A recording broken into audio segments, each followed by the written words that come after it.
Yoni dan Lingga akan bertemu.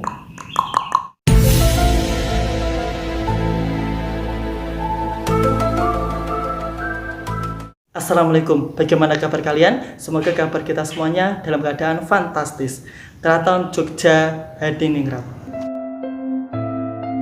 Keraton yang berada di Jalan Rotowijayan nomor 1 Desa Kraton Jogja ini memiliki sejarah yang sangat unik. Sejarah berdirinya Keraton Jogja bermulai dari terbaginya Kerajaan Mataram menjadi dua bagian melalui Perjanjian Giyanti pada tahun 1755. Di mana Kerajaan Mataram saat itu dibagi menjadi dua, yaitu Kesultanan Yogyakarta dan juga Kasunanan Surakarta. Keraton Yogyakarta Hadiningrat ini mulai dibangun pada tanggal 9 Oktober tahun 1955. Arsitekturnya sendiri adalah raja pertama dari Kesultanan Jogja ini sendiri, yaitu Sultan Hamengkubuwono yang pertama atau Sultan Mangkubumi. Keraton Yogyakarta ini selesai dibangun pada tahun 1956 dan mulai digunakan pada tanggal 7 Oktober tahun 1956. Pembabatan hutan menjadi Keraton Yogyakarta dikenal sebagai Babat Alas Mentawai. Dari sejarah kita ulik fakta mengejutkan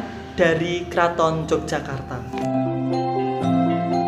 Keraton Yogyakarta itu ternyata erat kaitannya dengan garis imajiner Jogja atau garis filosofis Yogyakarta. Garis itu merupakan garis khayal Hadiningrat yang memanjang dari utara ke selatan, yang menghubungkan Gunung Merapi yang ada di utara menuju ke pantai selatan yang ada di selatan, yang melewati Tugu Palputi, Keraton Jogja, dan juga Panggung Krapyak. Ternyata garis imajiner yang lurus dari Gunung Merapi ke Tugu Palputi, ke Keraton Yogyakarta, ke Panggung Krapyak, hingga ke pantai selatan ini berada di jalur garis yang benar-benar lurus dari utara ke selatan. Dan garis imajiner yang lurus ini memiliki arti filosofis yang sangat mendalam. Filosofis yang pertama mengacu pada tata kota yang vertikal di Yogyakarta dari utara ke selatan, dari Merapi ke pantai selatan. Ternyata hal itu melambangkan hubungan manusia dengan Sang Pencipta,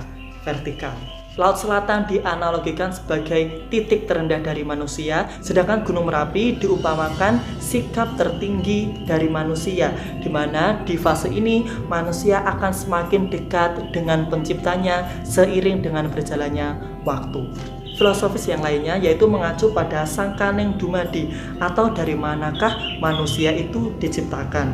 Panggung Krapyak dan juga pantai selatan itu diibaratkan sebagai yoni atau perempuan, lambang dari perempuan. Sedangkan Gunung Merapi dan juga Tugu Palputi itu dilambangkan sebagai laki-laki, di mana Yoni dan Lingga akan bertemu dan nanti akan melahirkan yang namanya manusia.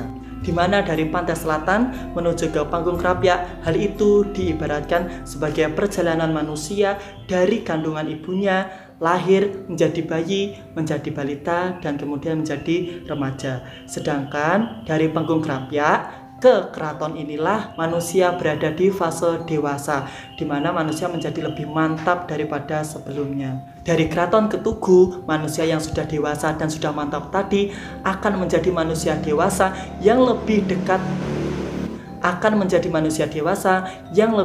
dengan Sang Pencipta. Dewasa dengan cara berserah diri kepada Tuhan. Tugu Palputi yang berdiri vertikal, jejeg, hal ini mengibaratkan sebagai manunggaling kawula Gusti, di mana manusia itu bersatu dengan Tuhannya. Manusia menjadi lebih taat kepada Tuhannya. Tauhidnya menjadi lebih kencang. Dari Tugu Palputi menuju ke Merapi, hal ini diibaratkan sebagai akhir perjalanan manusia, di mana manusia itu akan menghadap kepada Sang Pemilik Ketinggian, Sang Pencipta Alam, yaitu Tuhan. Secara garis besar, garis imajiner yang menghubungkan Gunung Merapi ke Tugu Palputi, ke Keraton Yogyakarta, ke Panggung Krapyak sampai ke pantai selatan itu memiliki simbolis vertikal, yaitu hubungan antara manusia dengan Sang Penciptanya sebagai hubungan yang sangat dominan. Wah, ternyata ada ya garis imajiner yang sangat keren seperti itu di Yogyakarta. Sekarang dari fakta mengejutkan dari Keraton Yogyakarta menuju ke mitos-mitos yang ada di Keraton Yogyakarta.